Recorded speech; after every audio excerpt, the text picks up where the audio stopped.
What up, good people? My name is Jeremy. That's my boy Drew. This is the Full Coverage Football Show. We're back. It's been a long, long time, and it's good to be back, brother. How you doing tonight? It's great to be back. I hope everybody had a good holiday. Lions haven't won since we've been gone, so not so much change from that front. But no, it's good to be back with you. I hope all is well with you, man. All is well. I mean, both of our football teams right now looks like things aren't going well for them, but we will get into them eventually. Let's just bust right into this show here. You see our Twitter handles. Give us a follow on Twitter. You know the show. This is the Full Coverage Football Show. We're starting out. Let's talk about last week college football. Ohio State, Michigan. Jim Harbaugh finally gets his win, 42-27. Bucks outscored by the Wolverines, 28-14 in the second half. Hassan Haskins, 28 carries, 169 yards, 5 touchdowns, 6 total rushing touchdowns for the Wolverines. They dominated both sides of the football. They were the tougher team. Buckeyes looked finesse. Is this a sign of things to come, or is this a blind squirrel finds a nut? I mean, it was eventually going to happen, right? Mm-hmm. It's been since 2012, I want to say, since they've beaten Ohio State. You kind of got the feeling when the beginning of the game, the weather, Michigan, we knew was going to want to run the ball down Ohio State's throat, and they did just that. And hats off to them. Ohio State waited way too long to sell out on the run. They continue to just let them gash them for 5, 6, 7 yards at a time. Haskins, as you mentioned, was fantastic. Do I think it's something that's going to happen, more frequently? Probably not. I still think Ohio State's has the better players, has the better athletes on that team. But a huge win for Harbaugh. Needed it, right? It was kind of the monkey off his proverbial back at this point. But Ohio State just didn't have enough. And I think for me, Ohio State relied on the running game a little too much at times. So for example, they come out of the second half and they go 3 and out, I believe, twice in a row, running 6 straight running plays. Mm-hmm. And we both know this may be the 3 best receivers, and clearly in college football, as far as a team's concerned. Yep. And I thought when CJ Stroud started to just let it rip, they started to move the ball down the field. The problem wasn't the offense per se. It was Michigan kept gashing them and scoring quickly. And literally, Ohio State didn't have an answer for it. Cade McNamara didn't have to do much, right? And he made some throws when he needed to, but this was just a hog molly kind of power football in your face. And that's just the way they won the game. So I know Michigan fans are probably extremely happy. If you're a Buckeye fan, I wouldn't be too discouraged. Especially when you look into going into next year. I mean, CJ Stroud's, to me at least, proven that he can get the job done. And listen, I know that they lost this game. This was definitely a different team than the team that lost to Oregon. But yeah, just a tough one. You're not going to win them all, right? Michigan's not a cupcake team. They're the second best team in the Big Ten. I think it was kind of a fluke. Michigan State beat them earlier in the year. And so we'll see what happens. I mean, as far as looking forward, I don't necessarily think Michigan has any shot of doing anything if indeed they do beat Iowa and make it to the college football playoff. I'm with you on a lot of what you said. I mean, you look at what happened to the Buckeyes, and you said, no, it's not like, by the way, when you drink and your cup looks like Fort Field, that's badass. I was like, wait, what's going on over there? Fucking magic. Tripping out, dude. It's like, okay, I know my internet's crazy, but that's real fucking crazy over there. Anyway, back to the subject at hand. Yeah, it wasn't the same team that lost to Oregon, but it was the same reason. Your defense never stepped up. Your defense had chances to make a stop. They got an interception by Cade McNamara basically gift wrapped. It was a terrible throw. I mean, when I was talking about this game to people who are like, oh, you think Michigan can win? I'm like, absolutely, I think they can win. All they have to do is stay within themselves, and they did that. And you brought up that the Buckeyes decided, hey, we're going to try to run the football more, which they've ran the football okay all season, but that's not what got them here. The passing game, those 3 receivers throwing Jeremy Ruckert in, CJ Stroud tearing it up, that got them there. Before the game, I said 2 things. Cade McNamara reminds me a lot of Craig Krenzel when he was with the Buckeyes. It was that just do what it takes. You're not going to make a lot of plays. Let the running game do things for you. You can win a football game. He did that. He stayed within himself. He got that win. And this was going to be CJ Stroud's Heisman moment. If he was going to win the Heisman. This was going to be the big game, and the Buckeyes didn't stay with that game plan. Instead, they tried to run the ball. They tried to get rough, and it wasn't working. They are a finesse team. When you hear the comments, Michigan's offensive, I think it was their offense coordinator said, we played a rough game. They were finesse. Yeah, Buckeyes are a finesse football team. That's why they score 70 points sometimes on people. And but this was a big win with finesse, right? Exactly. I mean, you don't have to be a smash mouth football team. No. And this was a big win for the Wolverines, don't get me wrong, but for the Wolverines fans talking crap, it's like Browns fans talking crap to Steelers fans because we beat them twice. You still suck. You still haven't beat them in the long run. And it sucks to say that as a Browns fan, but it's the truth. Like, don't talk smack Steelers fans because they've been whooping your ass for 20-some years. Yeah, my favorite comment on, Michigan fan side is saying, "Oh, we have 2 elite quarterbacks going into next year." No, you don't. No, you don't. Let's. There's a reason that they did not put the ball in Cade McNamara's hands, right? And I know they're a run first team, but you have a fine quarterback, right? He's okay. The quarterback Patterson last year they thought was fantastic, and Shea, 5-star Shea. Yeah. So it's like, well, pump the brakes. No, but listen, I've given Michigan fans a bunch of shit. Ohio State's fans can take this shit from Michigan. Listen, they deserve to be proud. They deserve to kind of run their mouth a little bit and let them enjoy it, but we'll see. I mean, you got to immediately come back and go to Indianapolis and play Iowa, and you hope it's just not kind of a letdown game for them. I'm sure they'll be prepared and ready to go, but to be honest, when you think about Harbaugh and Michigan, this was everything to them, right? This is what the whole year is about, is beating Ohio State. This Michigan team could have been shit all year long. If they beat Ohio State, that it's a successful year. So, Michigan fans, talk your crap and enjoy it. But I wouldn't say necessarily get used to it. No, see you next year in Columbus. We'll see how it goes then. Yeah, no doubt. Buckeyes got a fun schedule start. We'll get into that later, probably, in the offseason. I mean, they start with Notre Dame, and we'll talk more about Notre Dame coming up. Also, rivalry week. God, that cup is amazing. So cool. It's the coolest cup of all time. Oklahoma State. Spencer Sanders leads the Cowboys. I mean, they led them to a 37-33 win over the Sooners. 214 yards passing, 93 rush. He was pretty damn good throughout the whole game. Made plays when he needed to. He wasn't perfect, but he made plays when he needed to. And led Oklahoma State to a big win over the Sooners, and now they have a shot to get in the college football playoffs. Can Oklahoma State get in? And if they do, how good are they?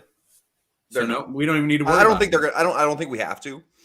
Just looking at the landscape of what this week entails as far as these conference championship games, it would be a very, very long stretch for them to get in. And Oklahoma, to their point, they've had their issues, right? This team, although record-wise has been fine, with the quarterback change mid-season, it just hasn't been a very smooth season in Soonerland. So I don't think they're going to get in. There's too many teams in front of them that I don't think are going to lose. But yeah, a huge win for Oklahoma State, and it kind of leads us to the idea where, listen, Oklahoma's headed to the SEC, and so Oklahoma's program is a great program. We know that, but I think Oklahoma and Sooner fans in general are going to have to get used to losing 3, 4, 5 games a year here sooner rather than later. It's just the way it is.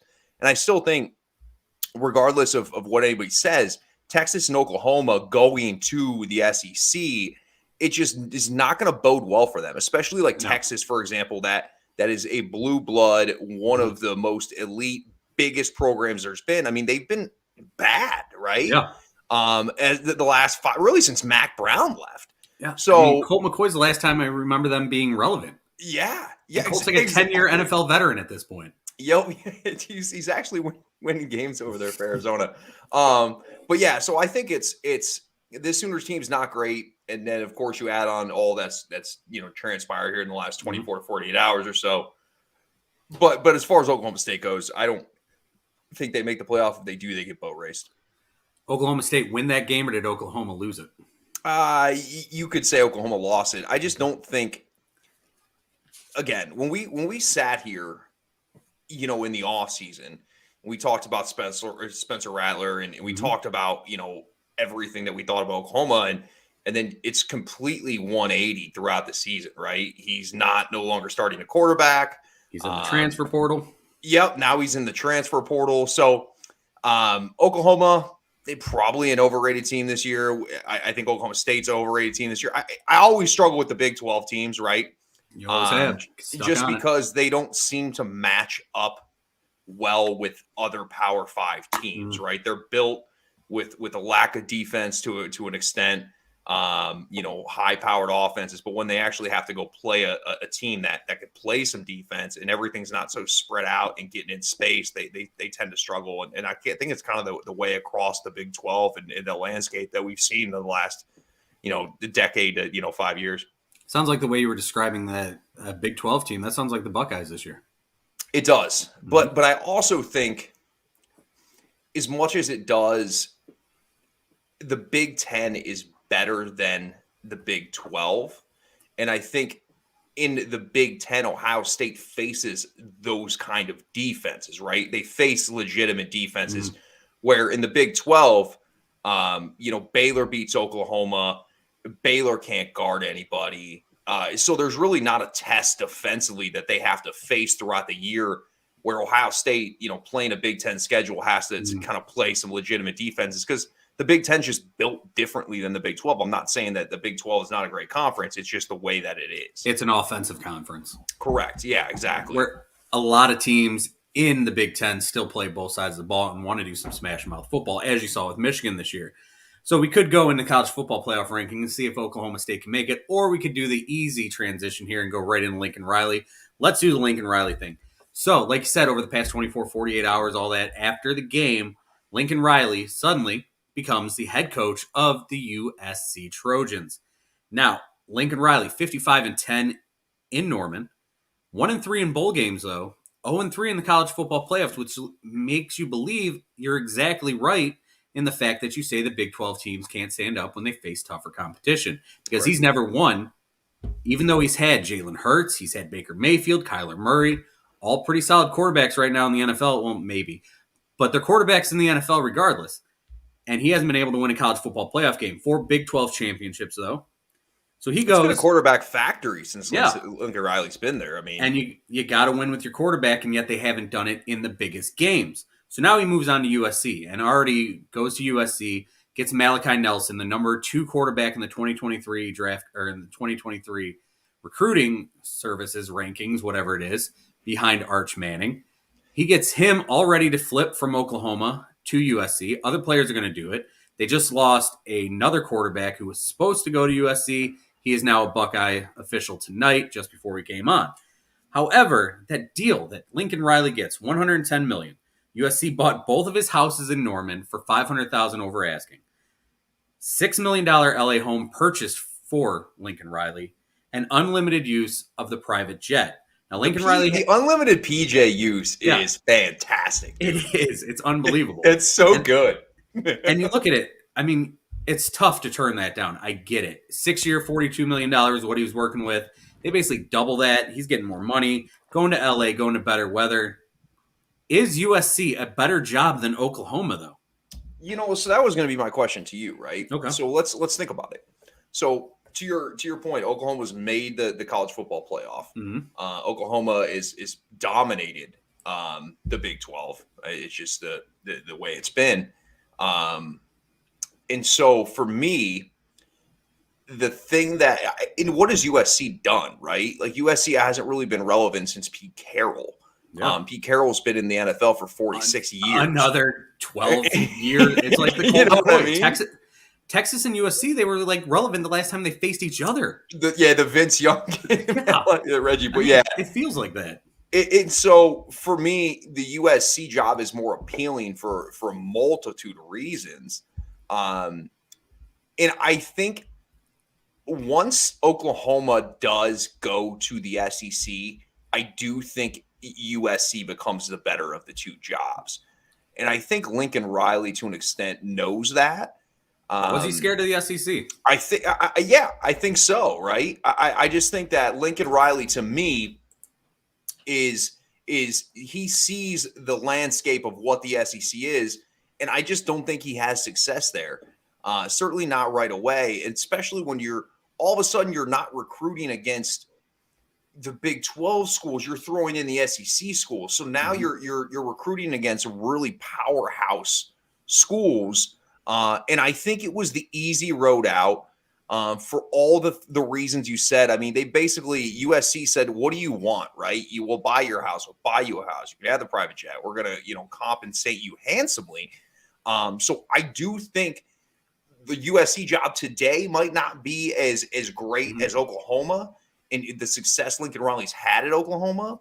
But I do think once that happens where they do go to the SEC, I do think USC becomes the better job. And then all the glamour and whatnot that comes with being in LA. I'm with you on a lot of that. But does this make you think Lincoln Riley's a bitch? Like he's scared to go the tough route. He's taking the easy way out. No, and I agree with Matt.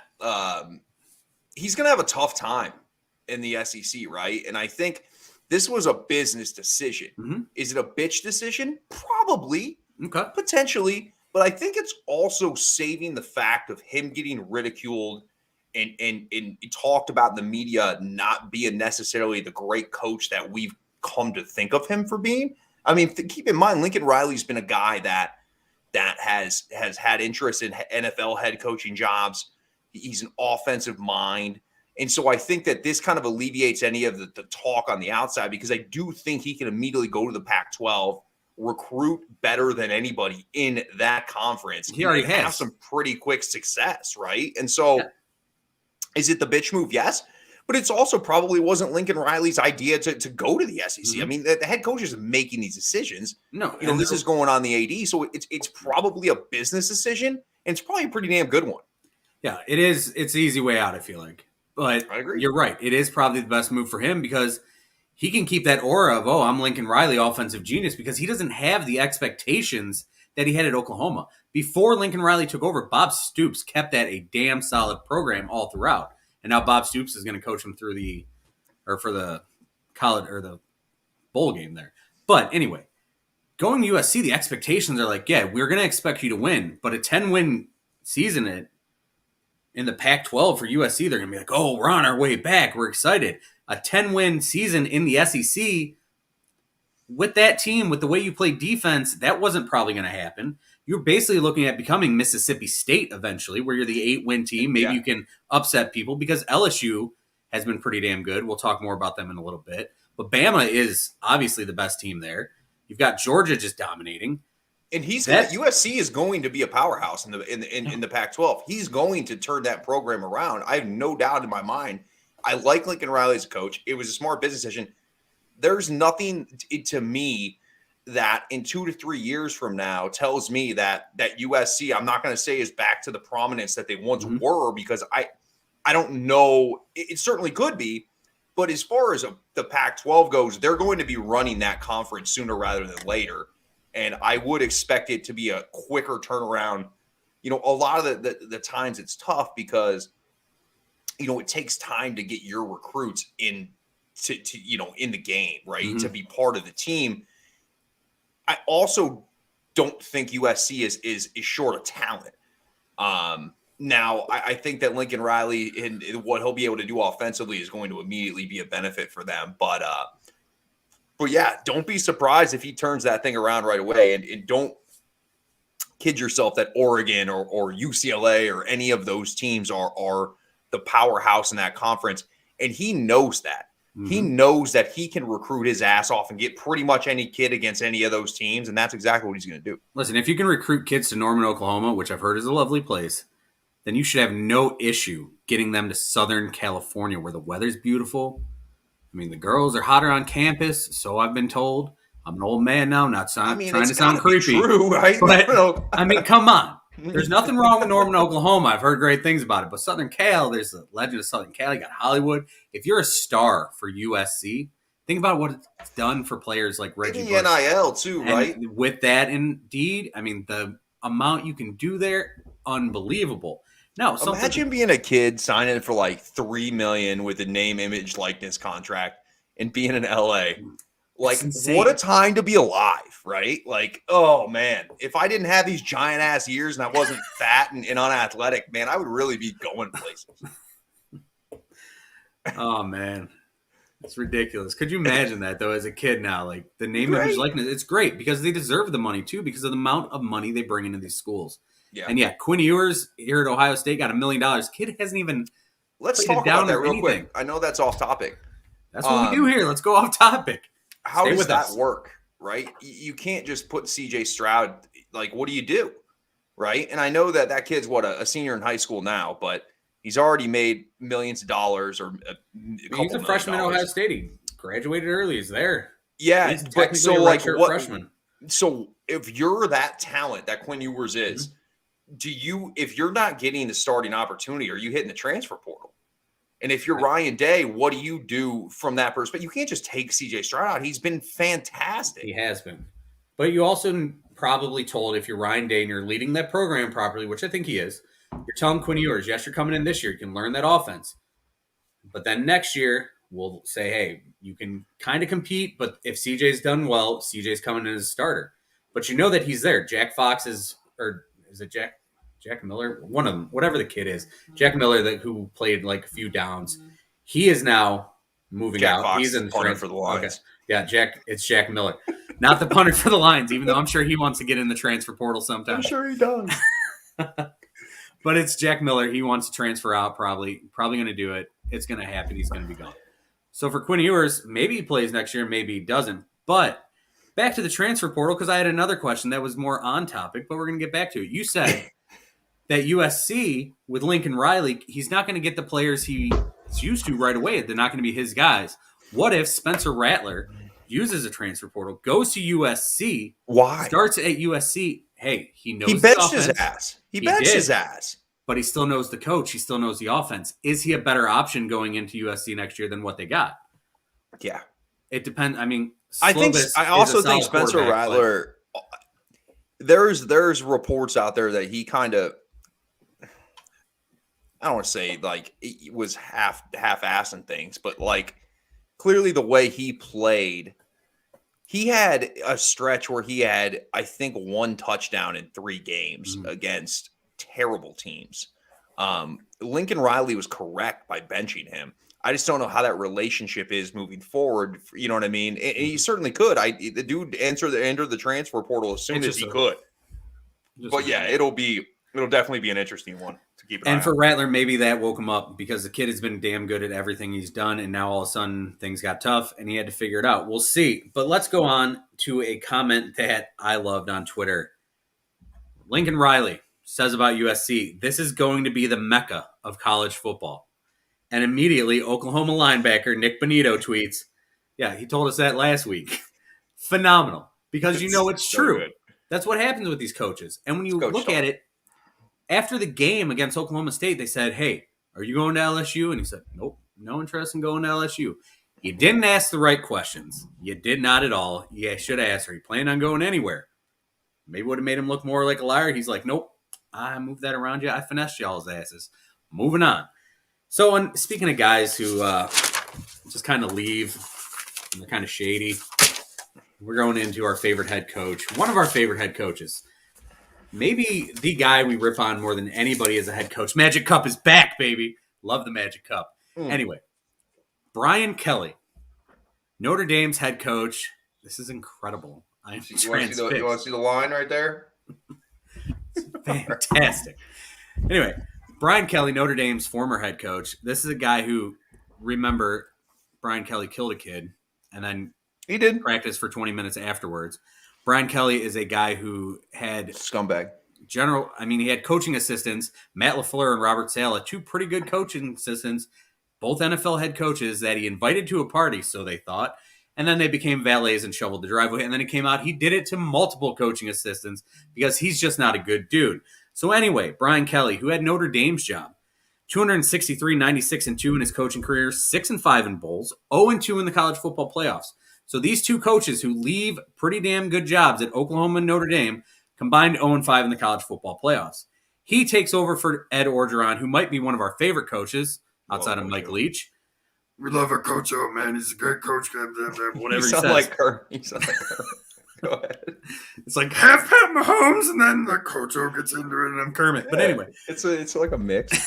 it's whatever. 10-year deal, $100 million, $500,000 bonus just to be bowl eligible at LSU, at Louisiana State University. He's going in there to order some poor boys and some other good gumbo and stuff. Anyway, Brian Kelly, who's just a douchebag, he goes to LSU. This is a good move for Brian Kelly, other than financially. Well, to answer he's a better coach than Ed Orgeron, right? That is not a question to me. Ed Orgeron is not a great head coach. We love Ed Orgeron. That doesn't mean we think he's a good head coach, right? You have Joe Burrow, Jamar Jefferson, or Justin Jefferson, and Jamar Chase. Yes, you're going to win. This is Coach O slander, and I'm not going to. I know, and I hate can't to argue do it. Especially Brian Kelly. I mean, come on. And I heard him on Dan Patrick today, which is weird. Like, by the way, Lincoln Riley and Brian Kelly are like doing interviews left and right, which it's like, let the body at least, like, it's rough. So we talk about, he goes in today, calls a 7 a.m. meeting. His players know he's leaving. Calls a 7 a.m. meeting, shows up for 2 minutes. 2 minutes. Gets out of there. Listen, like me with I Tinder understand that there's no perfect way to go about this, right? There's really not, right? You're going to let down the team, and it becomes more murky when we talk about recruits and players that are coming to certain colleges because of the head coach, which is why the transfer portal exists. But it's tough. Like, you read a report where there's an assistant at a recruit's house when he gets updated that Brian Kelly's is leaving. Mm-hmm. Is LSU a better job than Notre Dame? Well, I'm not so sure. Notre Dame gets handouts from everybody. Notre Dame's always the most overrated team in the entire college football every single year. Listen, neither one of us are Notre Dame fans. We've talked about it on the show. I hate Notre Dame, Same. But I hate Lincoln Riley. I don't actually have a problem with Lincoln Riley. I hate Brian Kelly more than anybody. So Brian Kelly's a dick. He's been a dick. We're under the assumption that he's going to continue to be a dick. So with all the other baggage out the door, how much better is LSU, right? So I know LSU is a big time SEC school. However, I think he had a way easier at Notre Dame. They were relevant on Dan Patrick today, which I'll route back to what I was going to say earlier. So on Dan Patrick today, Dan Patrick, who's probably the best interviewer of anybody there is as far as sports media goes. Mm-hmm. He asked him, if you were that 3 seed right now and had the opportunity to play for the college football playoff and essentially the national championship, would you stay at Notre Dame? And Brian Kelly, of course, tiptoed back and said he can't answer that question. But to me, yeah, exactly. To me, he had the better opportunity to win the national championship at Notre Dame than he does LSU. Do I think LSU is probably a better program, better job? Yes.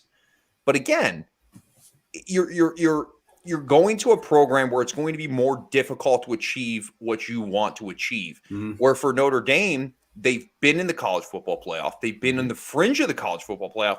He's, as much as I think he's an ass and I think he's an overrated coach, because I think Notre Dame kind of recruits itself, even though it's an overrated school and they finally pretended like they were joining a conference or whatnot. But I definitely think it's right. I definitely think it's more difficult to go through the SEC than the ACC. What the hell are we doing here, right? Mm-hmm. And so, I mean, look at Wake Forest, right? So Wake Forest is it's so for me, it's absolutely a no-brainer that where he wants to go was easier to stay at Notre Dame. Now, ego-wise, he probably thinks he can coach in the SEC, and I hope he gets his ass beat. Simple as that. I do too, but I also almost respect him for this. For the same reason, I'm losing respect for Lincoln Riley. Lincoln Riley's taking the easier way out, staying away from the SEC. Brian Kelly's headed into it. Now, Brian Kelly was making $2.7 million at Notre Dame. Notre Dame is a harder school to bring in some players to because they have higher. Do they though? Do they though? I mean, they say that. I Okay. don't know. I'm not I in the think it's a admissions bunch of office. bullshit. I'm not like Everybody's like, oh, yeah, they have the academics and whatnot. It's like, dude, come on.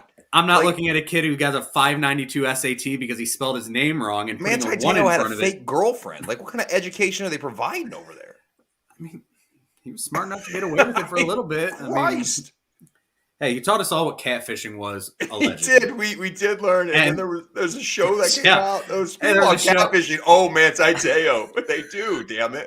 But yeah, so I kind of almost respect Brian Kelly for doing that. And that's the only time I will ever say that. And I've called both these guys bitches. Like, we're a half hour into this show, and I'm like, these guys are Yeah. bitches.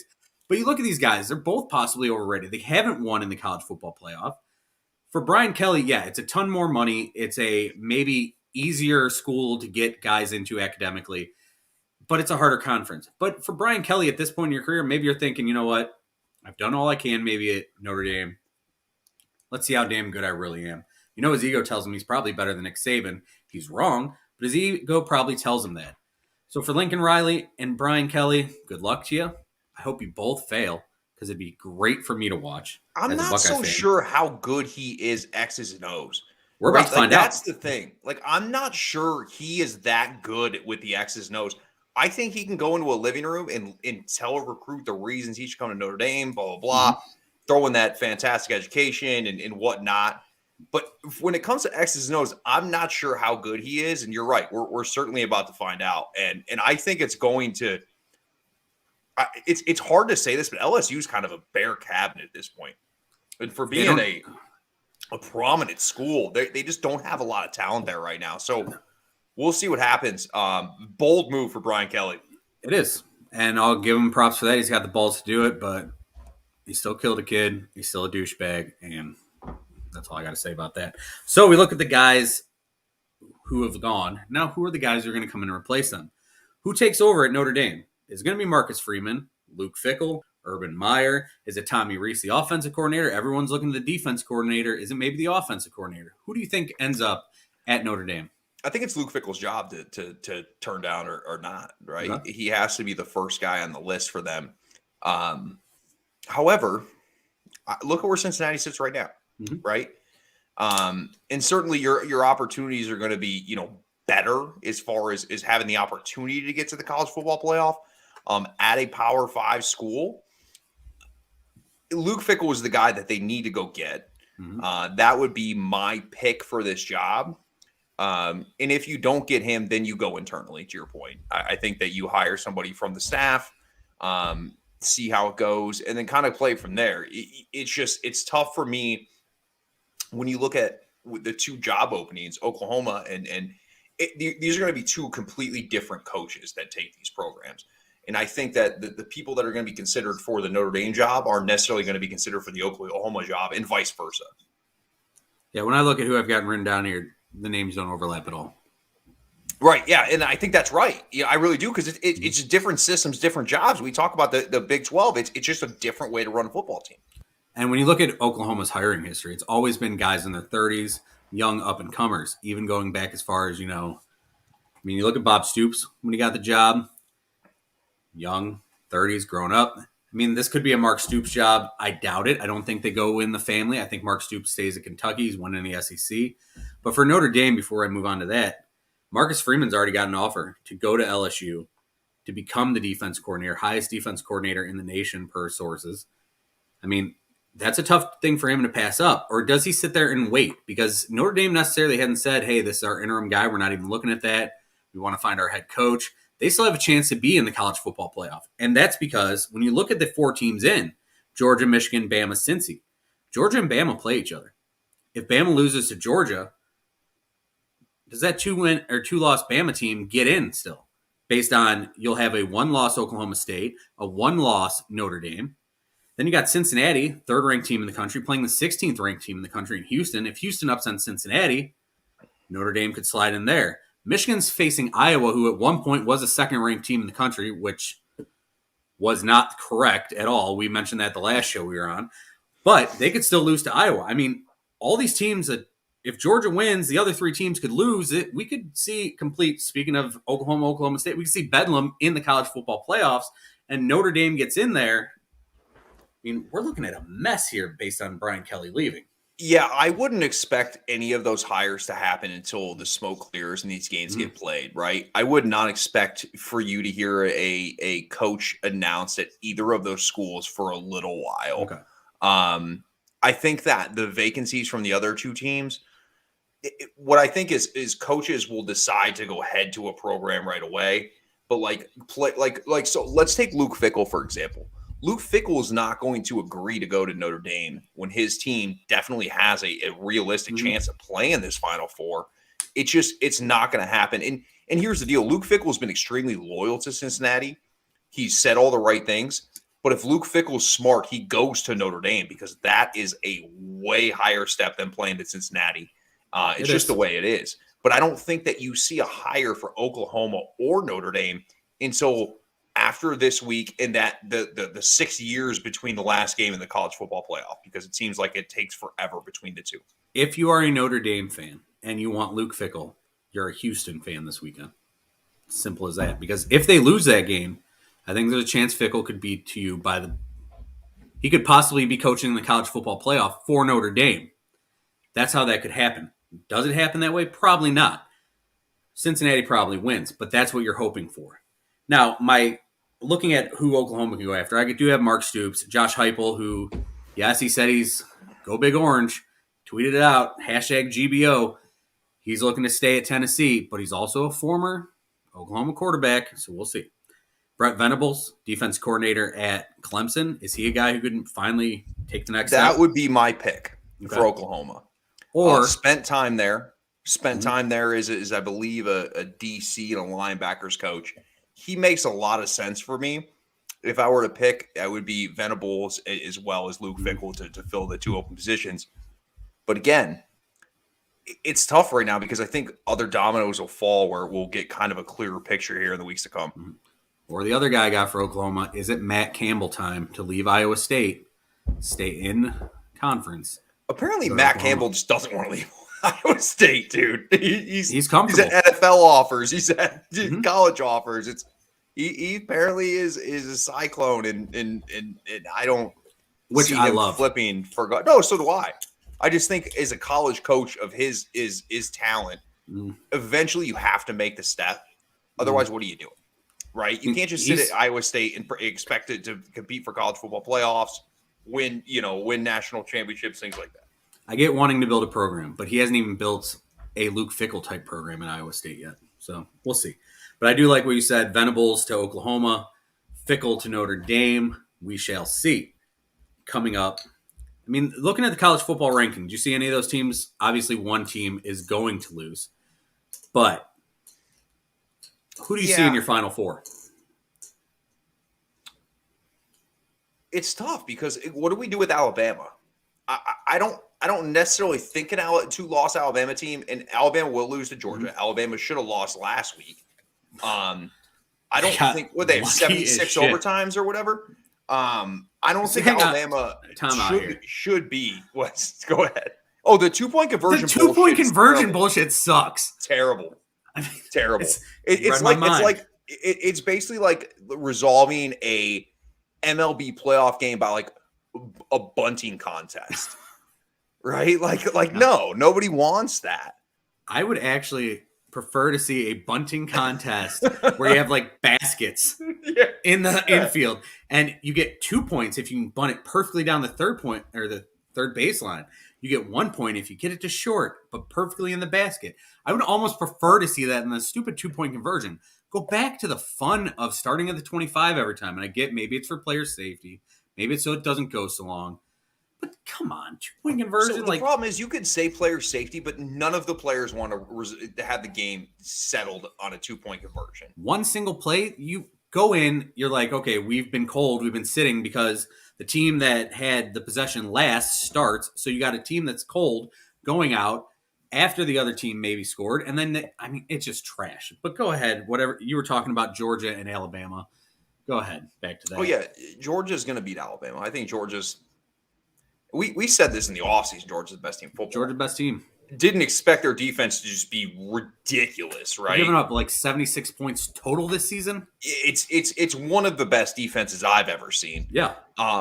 So I expect Alabama to lose, but like for me, I think the college football playoff committee will almost value a 2-loss Bama over a 1-loss Okie State, and I really do think that, and I think they probably should. And I get Okie State, but what about Notre Dame sitting out there still? Notre Dame's Nobody pretty gives program. a shit about Notre Dame, dude. Listen, Notre Dame will go to if they go to the college football playoff, they get boat race like they always do. By Georgia. Notre Dame versus Georgia right now? Yeah, Ugh. they might as well knock it on the flight. I get it. I think Notre Dame's different because Notre Dame's a blue blood, program, or at least I think in the college football committee's eyes, they are. But and I mean, if Cincy wins, that's their only loss. Notre Dame's only loss is Cincy. But we'll see. I mean, I think Georgia wins. Michigan could lose. Bama's going to lose probably. And Cincy could lose. It could be a lot of fun. I almost want that to happen just because I want to see the insanity. What's the line? Yeah. I mean, Bama's getting 6.5. That tells you what Vegas thinks. They think Georgia's pretty damn good. Listen, Auburn hasn't been very good. I mean, I get the Iron Bowl is totally different. Bo Nix. And the kid for Auburn was playing on half a foot. Better than Bo Nix. And he was still better than Bo Nix. And Bo Nix riding the scooter down the sideline with his blonde hair flowing in the breeze, looking like a pretty boy quarterback, and he still hasn't just been good. I do nothing but just talk shit about Bo Nix on the show out of nowhere, really. Bo Nix is going to become a friend of the show one day. He's not. He's going to be like, he's going to send me. He's like, first off, I don't know who you guys are. I'm going to watch some of your show. I'm like, please don't, man. Just come on the show. The guy with the big ears is a dick. I mean, we both ripped on Bo Nix. He hasn't been good. It's true. And if he is good, listen. You want to get on our good side? Be good. We eat crow when we have to. When we've been wrong, we've always admitted it. But let's move away from college football. Let's play a fun game here. Let's play a head coaching game. We're going to call stay or go away. I'm going to ask Drew, should this coach stay or should he go away? And we're going to get right into it. And we're going to go with a pretty easy one, I would think. Matt Nagy, stay or go away. I thought he was getting fired after the Lions game. Lions failed me, man. Lions failed me. The Lions have failed me every week for my life. I mean, yeah, he should go away. And I think that what he's done with Justin Fields, the way he's ran his offense with Justin Fields, is something that he should be locked in prison. Not only fired, lock him up in prison. We talked about it on the show before. I'm with you. He's literally does zero things to take advantage of his skill set. Yep. And that's it. Mike Zimmer, stay or go away. You see, he's dating that smoke show. Yeah, Zimmer's doing. He's got to stay, dude. Zimmer's got things going on. I'm all about, yes, for that alone. That's how I would rate my coaches. Like, if you're like Mike Zimmer, kind of looks like me. Like, I don't know what he's got going for him here. Listen. He's done a fine job. Kirk Cousins has been really good. Mike Zimmer's one of those guys where he's never bad enough to fire. You can be in a discussion, but he's not bad enough to fire, and so he stays. Is he the modern day Jeff Fisher right now? Like he's just good enough to keep going? 8-8, baby. Yeah. Yeah. That's what sucks. We are never going to get another 8-8. I know. That's true. Pete Carroll, stay or go away.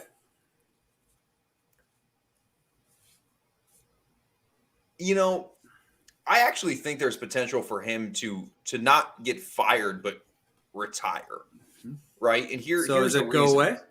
So I would say go away. And here's the reason, because I don't think Russell Wilson suits up in those teal and blue or whatever the hell colors they wear out there in 12 man land. I just don't think it's been a really rough season. He's the oldest coach in the league. I think that there's certainly a chance that he walks away. He will not be fired. No. But he will potentially walk away. If he loses Russell Wilson, mutual.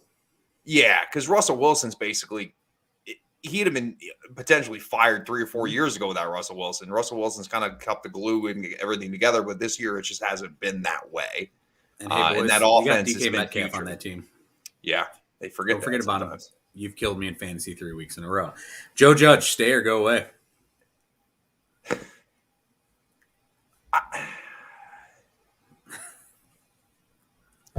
I think he stays. Oof. Probably But should what go are you away. going to do?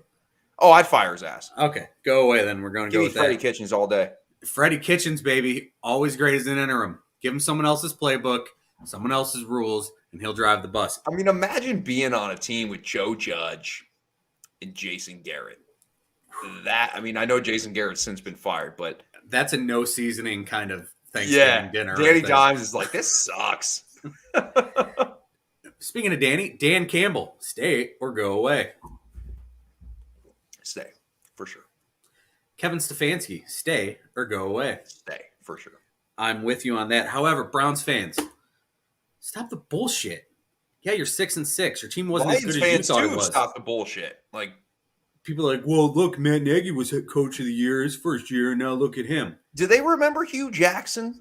No. Do they remember they won a playoff game last year? What are we doing? And everybody blaming the head coach. Guess what? You had a quarterback who missed 8 wide open players last week. Your quarterback is the reason you're not playing well right now. Is Baker the guy? We still don't know in it's year 4. We'll find out. Can he be good? Yes. Has he been? No. Anyway, Brian Flores, stay or go away? Stay. They've actually Tua's been really, really good lately. Mhm. I know that team is they've had their issues, but like I think even though Flores is from the Patricia tree, Jesus Christ, if there was ever a Patricia tree, That's a Patricia oh, shrub. God. That's like the burning bush in the Bible. Christ Almighty. No, not the Belichick tree, rather. I know it's been a disaster, but I think that he deserves another year. Can you read that? I'm getting texts. Any Any chance chance Rodgers Rodgers comes comes here here next next season? No. Okay, move on. Yeah, no, I don't think that's happening either. Yeah, so I say that he stays. That team's got issues. They've been banged up, right? Like immediately a wide receiver out of the gates, they had issues. But Tua has gotten better and better week in and week out. We talked about on the show constantly. Maybe Tua's not playing well because of all the Deshaun Watson talk. Since the trade deadline, Tua's been pretty damn good in their 4-0. That's a good point. That's a good point. Stay or go away, Mike McCarthy. You can't fire Mike McCarthy. I mean, the team's fine. Like, listen, do I think Mike McCarthy is kind of not a great coach? I do. But I do think that the talent on the team kind of masks his inefficiencies as an offensive play caller. Mm-hmm. Boneheaded mistakes, timeout wise. He does very weird things. But the team has a good record. They're winning the division. And so I don't see how you can fire him. Vic Fangio, stay or go away? He's got to be fired. Go away. And so here's the real, like, I understand that like the quarterback situation is not great. If only they had your boy, Chad Kelly. Chad Kelly would have led that team to multiple Super Bowls. But exactly. So they made a bad decision letting him go. Tom Brady of the SEC. Yeah. So, but no, I think talent wise, that team, even getting rid of Von Miller, right? I think that team is a team prepped to win now. They didn't get it done with the quarterback position. I think that falls more on John Elway than it does on Vic Fangio. But I do think that Vic Fangio is the one that's going to have to fall on the sword out there in Denver. And to answer your question there, Kinsley, who texted me about Aaron Rodgers. Aaron Rodgers goes anywhere, it should be Denver. Matt Rule, stay or go away? Stay. Yep, he's going to stay. It's been a tough. I mean, you bring in Cam Newton. Cam Newton's terrible. We've talked about this forever. Like Cam 5 Newton's of 21, 92 yards. And For so, all I'm sorry, I'm going to interrupt you here. I know this is your part of the game, but even my headphones, like I'm out. Yeah. Cam Newton. We've said it. He's not that good. All these people are like, Cam's back, baby. Look at what he did. 2 of 3, 2 touchdowns, and then he ran for a touchdown. Falling off, dude. He can't throw the football. What is he? When was he really good? That game against the Cardinals where he was a gadget player. That's what he's become.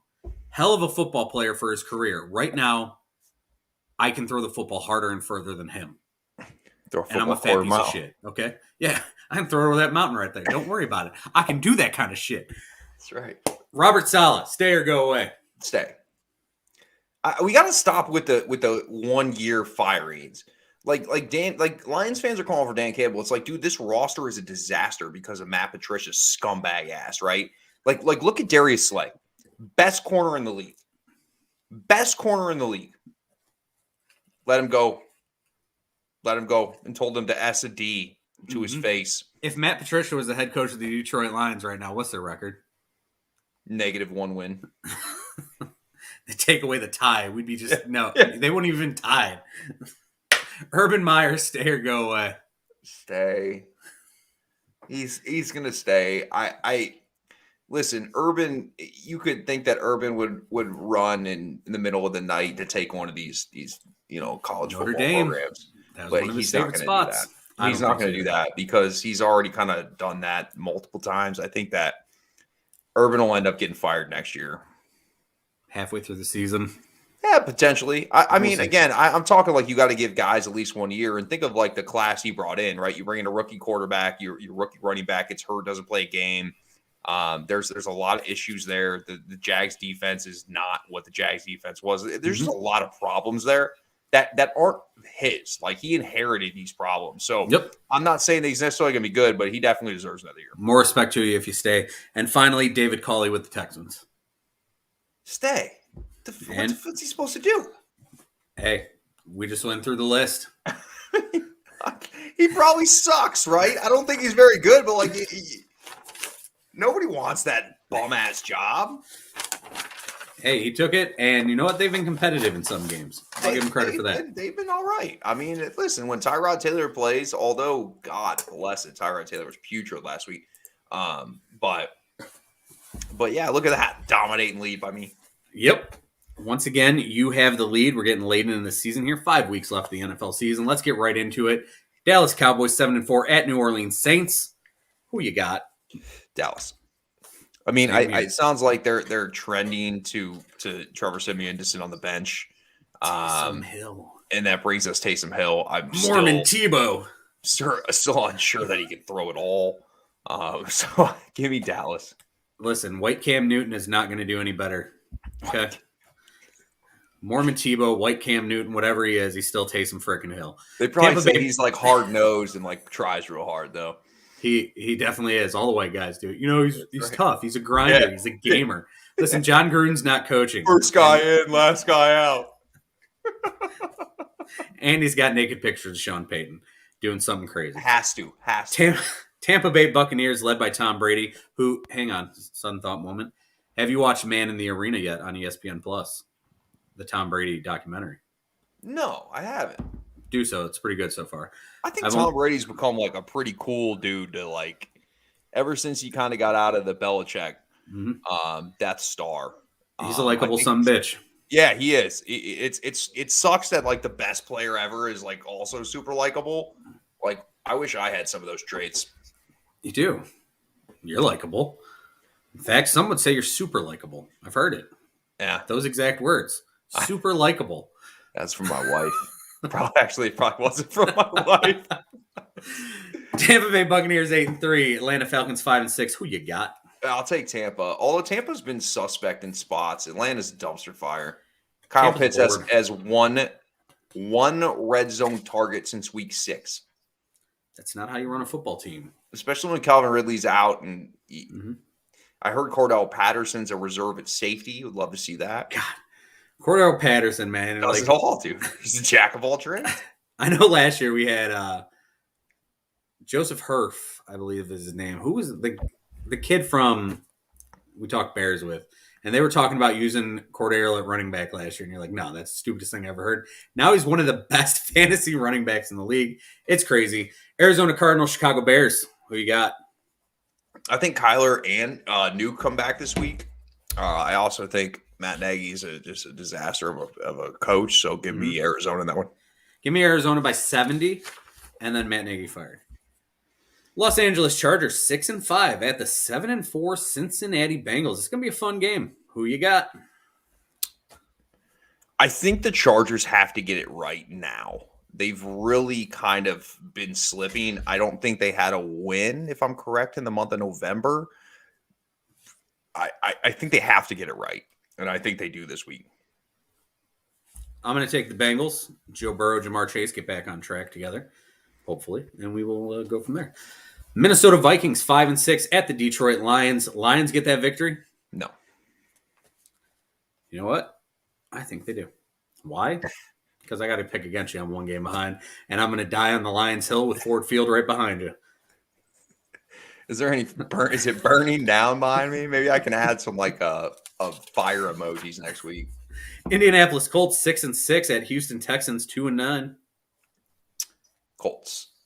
And I will think also take the Colts. I think the Colts ran into just Tampa Bay being really good defensively against the run last week.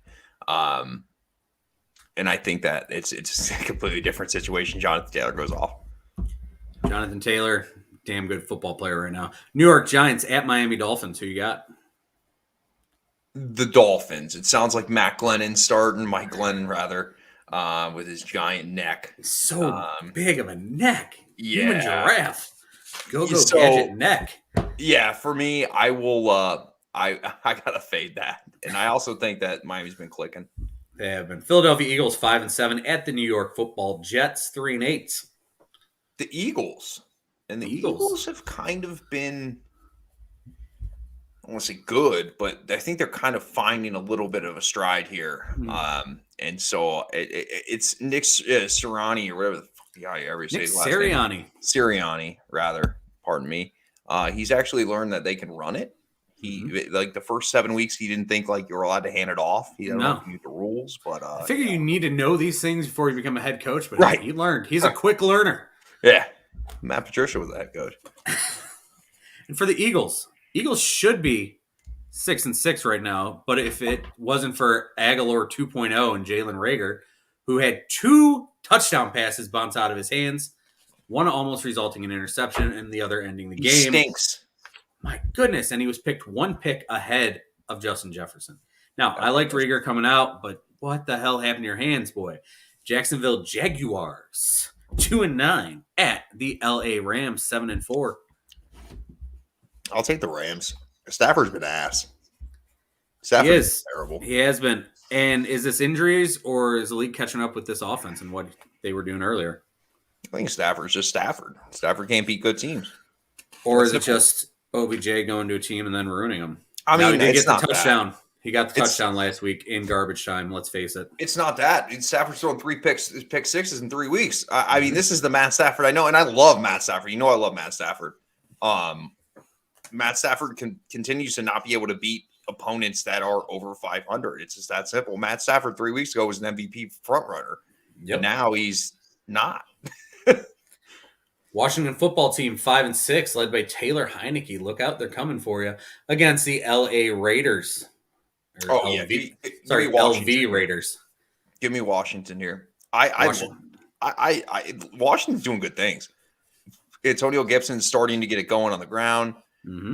Taylor Heineke's just done everything he needs to do. Hey, he's taking care of the football finally. Not trying to overdo it, just playing within himself. It looks good. I will also take the football team. And I think the Raiders, big win for them last week, but man, they've overcome so much this season. It's tough. Baltimore Ravens, 8-3, coming off a big win over the Cleveland Browns, where Lamar Jackson threw 4 interceptions. The Cleveland Browns got 3 points off of it. But enough about that. See you next week. At the Pittsburgh Steelers, 5-5-1. Who you got? I got Baltimore. I think Pittsburgh loses out. Pittsburgh's not good. They're not. And Roethlisberger, buddy, you should have hung it up. You're a Hall of Fame quarterback, but you look like shit right now. He's terrible. Chase Claypool doesn't like that practices are super hard. Boo-hoo. That's why you dropped to the second round, you tall-ass Megatron wannabe. Go back to Canada, eh? Yeah, they're a mess. I'll give me Baltimore. San Francisco 49ers 6-5 at the Seattle Seahawks 3-8. I'll take Seattle, and I know that seems ridiculous. Seattle has to get something going.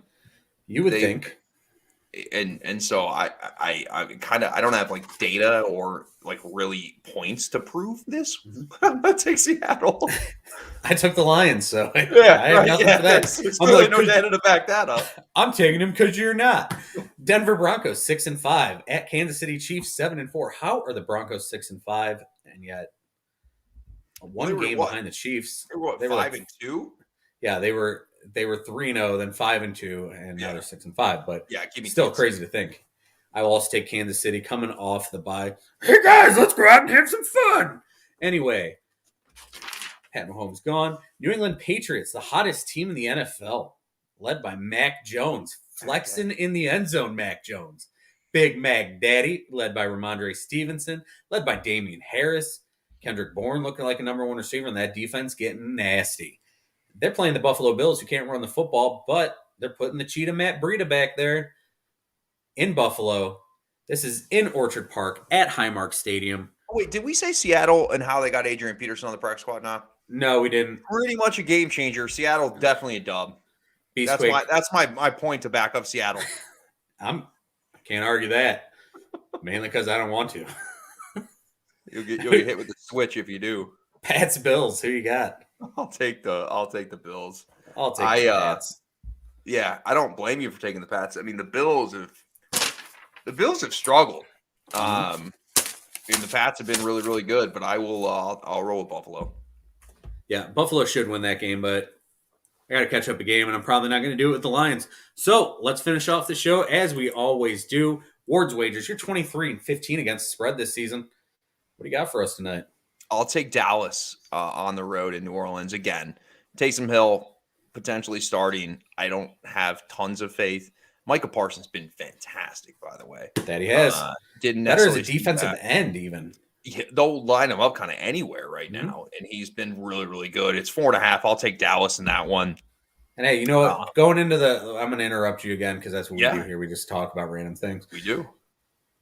Going into the draft, I was worried about Micah Parsons' maturity in some points. Did he really love football? Let's say this. He loves football and his maturity. He sent a text to all of his teammates saying, hey, if you got nowhere to go for Thanksgiving, if you got no one in town, my mama makes enough food for 100 people. Y'all come to my house. Big move by the Rook. I appreciate that, Micah Parsons. Hats off to you. Back to what you were saying. Yeah, I mean, he's been – I didn't expect this, and good for him. I'll also go to the Seattle game we were talking about a little bit earlier. Seattle getting 3.5 points at home, getting over a field goal. I like this game to be close. I will take Seattle. And then to finish up, I will take Baltimore on the road in Pittsburgh. We talked about Pittsburgh's problems. And Pittsburgh is getting 4.5. I will take Baltimore. I think they easily win by a touchdown. They should dominate that game. So there are your Ward's Wagers for this week. 23-15 against the spread this year. Going to be 26-15 by next year or next week. Hopefully by next year you got 26 wins. By next week. When we come back, we're going to have new graphics next week. We get the return of at Detroit Beastie. And before we get out of here, I want to say thank you to everyone who has supported our store on bonfire.com/store/FCFSTs. Due to your kindness and purchase of our shirts and our hoodies and our masks and our cups and all that crap we got selling for you with our logo on it, with some things written on it that I come up with for t-shirt ideas. We have been able to donate over $250 to Angels at Risk, which is a charity based out of LA that helps people learn basically how to recoup their lives dealing with drugs. We've also been able to donate multiple items from the Amazon wish list for the Wild Heart Wildlife Rescue in Rhodes, Michigan, through our sales of our Detroit Beastie hoodies and t-shirts. So you can go to that site right now and you can get any of that stuff. It's still on sale. You can add it to your cart and the money will still go to those charities immediately. And just want to say thank you for all that. And as we get into next week, we will have the return of Detroit Beastie. As I said, we'll have our new graphics package, which will hopefully be done by then. It was supposed to be done by today. It's not. Drew will get to see them as soon as I get to see them. Can't wait for that. Also, we'll know who is officially in the college football playoff. Maybe we'll find out who filled these jobs. All that and more next week on the Full Coverage Football Show. Until then, remember, as always, if you live the life you love, you'll love the life you live. Night, kids.